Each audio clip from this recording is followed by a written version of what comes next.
Perkenalkan, nama saya Tito Widya Saputri, NPM 23350058. Perkenalkan, nama saya Evita Putri Indriani, NPM 23350067.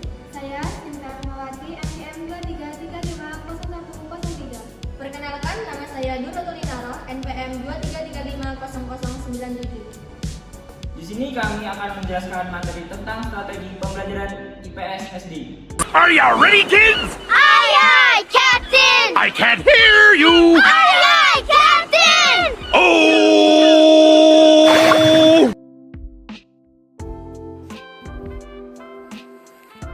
Pengertian strategi pembelajaran IPS SD.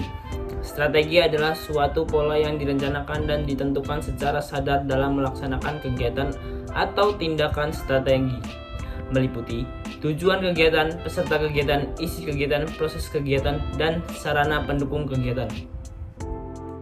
Dan strategi yang digunakan dalam kegiatan pembelajaran disebut dengan strategi pembelajaran.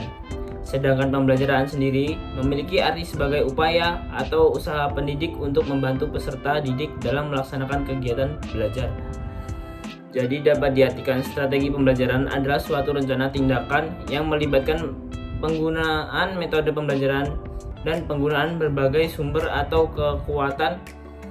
Ini berarti penyusun suatu strategi baru sampai pada proses penyusunan perincian rencana kerja sebelum sampai pada tindakan atau tujuan-tujuan pembelajaran.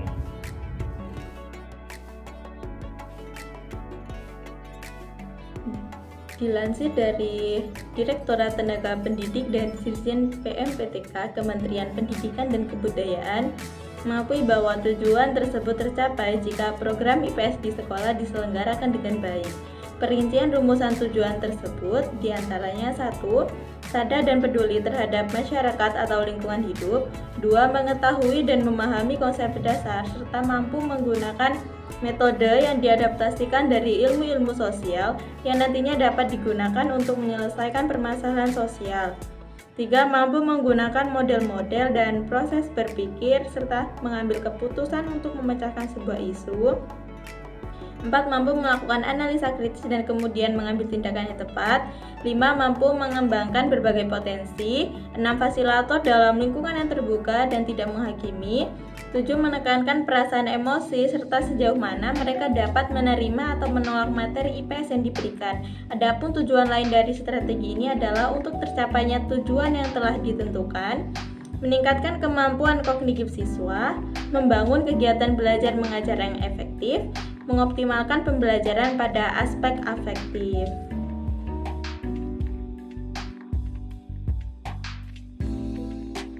Oke, untuk materi selanjutnya adalah tentang dimensi strategi pembelajaran IPS SD.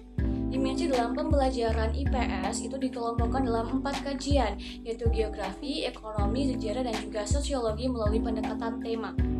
Pembelajaran berbasis pada kontekstual dengan mengamati dan juga belajar dari pengalaman sekelilingnya. Dimensi program pendidikan IPS yang komprehensif itu mencakup 4 dimensi. Yang pertama ada dimensi pengetahuan tinggi atau knowledge. Secara konseptual, pengetahuan harus mencakup fakta, konsep dan juga generalisasi yang dapat dipahami oleh siswa. Pada prinsipnya, fakta yang disajikan hendaknya disesuaikan dengan usia dan juga kemampuan berpikir. Untuk siswa kelas tinggi sekolah dasar, perkembangan kognitif utama yang dialami adalah formal operasional, yang mampu berpikir secara abstrak dengan menggunakan simbol-simbol tertentu yang berbeda dengan usia siswa kelas rendah sekolah dasar yang masih perlu dikaitkan dengan hal konkret untuk menjelaskan permasalahan. Yang kedua ada dimensi keterampilan. Dimensi keterampilan terdiri dari keterampilan meneliti, keterampilan berpikir, keterampilan partisipasi sosial, dan juga keterampilan berkomunikasi. Berdasarkan rasa ingin tahu yang besar, emosi yang meluap-luap, dan keinginan berpikir secara kritis, maka pembelajaran IPS dapat diarahkan pada keterampilan untuk meneliti dan juga berpikir kritis melalui model pembelajaran Problem Based Learning atau PBL atau pembelajaran berbasis masalah. Pembelajaran berbasis masalah merupakan sebuah model pembelajaran yang menyajikan masalah kontekstual sehingga merangsang siswa untuk belajar mengatasi masalah di dunia nyata melalui keterampilan meneliti dan juga berpikir. Salah satu permasalahan psikologis remaja adalah emosinya yang masih belum stabil. Remaja belum dapat mengontrol emosinya dengan baik, egonya juga masih sangat tinggi dan juga menganggap dirinya itu benar. Sehingga keterampilan partisipasi sosial dan juga keterampilan berkomunikasi diperlukan untuk beradaptasi dengan lingkungan. Perkembangan psikososial adalah proses perubahan kemampuan siswa untuk dapat beradaptasi dengan lingkungan sosialnya. Dalam proses perkembangan ini diharap siswa mengerti orang lain tanpa kehilangan dirinya sendiri.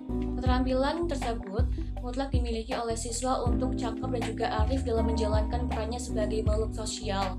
Untuk memfasilitasi kebutuhan perkembangan siswa tersebut, salah satu metode yang dapat digunakan adalah diskusi. Dengan berdiskusi, maka keterampilan sosial yang dapat dikembangkan adalah kemampuan berkomunikasi, menjalin hubungan dengan orang lain, menghargai diri sendiri dan orang lain, mendengarkan pendapat atau keluhan dari orang lain, memberi atau menerima feedback, memberi atau menerima kritik, bertindak sesuai dengan norma dan juga aturan yang berlaku dalam dimensi pembelajaran IPS. Yang ketiga ada dimensi nilai atau value. Nilai dipelajari sebagai hasil dari pergaulan atau komunikasi antar individu dalam kelompok seperti keluarga, himpunan keagamaan, atau kelompok masyarakat. Nilai tersendiri dari nilai-nilai substansif, yaitu keyakinan yang bersifat pribadi dan biasanya merupakan hasil belajar. Peserta didik pada kelas tinggi sekolah dasar sudah mulai dapat berpikir kritis. Dengan demikian, hendaknya pada pembelajaran IPS memberikan kesempatan kepada siswanya untuk mengungkapkan, merefleksikan, dan juga mengartikulasikan nilai-nilai yang dianutnya. Siswa juga dibiasakan untuk terbuka terhadap kritik yang datang kepadanya dan juga dapat bertahan dengan apa yang dia yakini dengan menggunakan dasar pemikiran yang logis.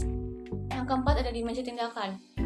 Aktivitas atau tindakan sosial merupakan dimensi yang penting karena dapat menjadikan siswa itu menjadi pribadi yang aktif. Mereka pun dapat belajar berlatih secara konkret dan praktis dengan belajar dari apa yang diketahui dan juga terpikirkan tentang isu-isu sosial untuk dipecahkan. Siswa juga diajak peka terhadap pembelajaran sosial di sekelilingnya, menjadi aktif dalam organisasi kemasyarakatan di lingkungan rumah maupun di lingkungan sekolahnya.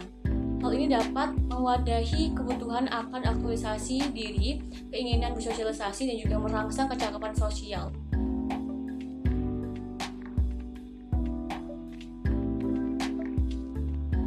Macam-macam strategi pembelajaran IPS. 1. Pembelajaran kemampuan berpikir. 2. Strategi pembelajaran kemampuan proses. 3. Pembelajaran komparatif. 4. Pembelajaran nilai. 5. Pembelajaran peta dan global. 6. Pembelajaran aksi sosial. 1. Pembelajaran kemampuan berpikir. Penanaman konsep mendukung kemampuan siswa. Konsep adalah keadaan lingkungan dari persamaan jumlah objek atau fenomena umum. A. Pendekatan induktif. Dilakukan dengan melidiki fenomena-fenomena sosial. B. Deduktif. Diawali dengan pengenalan konsep dan terus berlanjut dalam menemukan fakta-fakta dari konsep tersebut. 2. Strategi pembelajaran kemampuan proses. A. Pemecahan masalah, problem solving, menekankan pada pemahaman terhadap permasalahan. B. Inquiry adalah sebuah proses yang dilakukan manusia untuk menemukan atau memahami informasi. C. Portofolio, kumpulan karya siswa dengan tujuan terpadu tertentu. 3. Pembelajaran kooperatif adalah pembelajaran yang memastikan bahwa siswa belajar bersama. 4. Pembelajaran nilai. A. Bermain peran. B. Sosiodharma. C. Klarifikasi nilai. 5. Pembelajaran peta dan global adalah salah satu cara untuk mempelajari geografi. 6. Pembelajaran aksi sosial. A. Newman.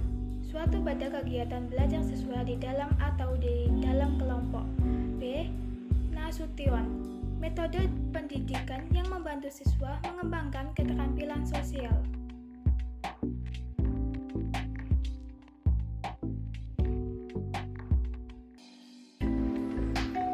Oke, materi yang terakhir adalah prinsip-prinsip strategi pembelajaran IPS SD. Di sini kita dapat lihat ada 5 prinsip-prinsip strategi pembelajaran IPS SD. Yang pertama yaitu ada bermakna, yang kedua yaitu ada integratif, yang ketiga yaitu ada berbasis nilai, yang keempat yaitu ada menantang, dan yang kelima yaitu ada aktif. Mari kita simak penjelasan dari masing-masing prinsip-prinsip tersebut.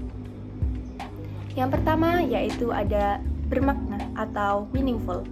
Bermakna atau meaningful adalah salah satu strategi pembelajaran dengan menghubungkan informasi baru dengan pengetahuan yang dimiliki oleh masing-masing murid, lalu mengkaitkannya dengan pelajaran. Yang kedua yaitu ada integratif. Integratif adalah strategi pembelajaran yang bersifat induktif, berarti menyatukan aspek ke dalam satu proses pembelajaran. Yang ketiga yaitu ada berbasis nilai atau value based. Berbasis nilai atau value based adalah salah satu metode atau strategi pembelajaran yang sering digunakan dengan memfasilitasi peserta didiknya dalam menguasai suatu rumusan kompetensi dengan mengedepankan nilai-nilai. Yang keempat ada menantang atau challenging. Menantang atau challenging adalah model pembelajaran yang menggabungkan pembelajaran berbasis masalah atau studi kasus, pembelajaran berbasis proyek, dan kemampuan berpikir yang kreatif. Yang kelima yaitu ada aktif. Aktif adalah salah satu metode pembelajaran yang mengajak peserta didiknya untuk aktif dalam proses pembelajaran yang bersifat efektif dan efisien untuk mencapai target tujuan pembelajaran yang telah ditetapkan. Sekian penjelasan materi dari kelompok kami. Kurang lebihnya kami mohon maaf dan semoga bermanfaat bagi kita semua. Kami akhiri, wabillahi taufiq wal hidayah. Wassalamualaikum warahmatullahi wabarakatuh.